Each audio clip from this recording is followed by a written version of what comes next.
Hai, hari ini saya ingin menerangkan mengenai fleksibiliti yang ditawarkan di OUM. Bagi anda yang tidak mempunyai kelayakan akademik minimum untuk permohonan sesuatu program, anda masih boleh memohon berdasarkan pengalaman dan pengetahuan terdahulu melalui proses penilaian yang diiktiraf oleh MQA dikenali sebagai Apil A. Kedua, skim pembayaran fleksibel. Anda hanya perlu membayar yuran minimum sahaja pada awal semester manakala baki yuran semester selebihnya boleh dibayar secara ansuran dan dijelaskan sebelum semester berakhir. Anda boleh merancang jumlah kursus yang ingin didaftarkan bagi meminimumkan yuran pengajian setiap semester.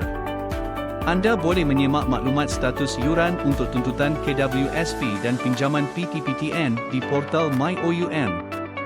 Pembayaran yuran boleh dibuat secara atas talian.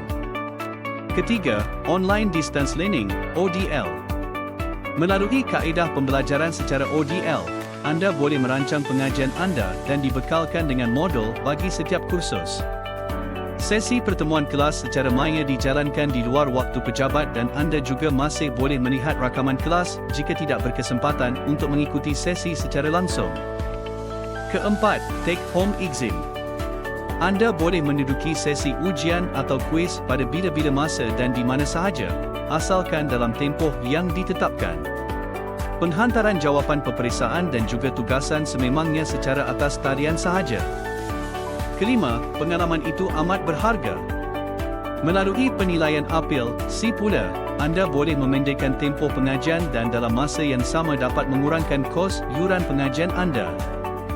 Hubungi kami melalui saluran yang tertera untuk maklumat lanjut. Jom belajar di OUM.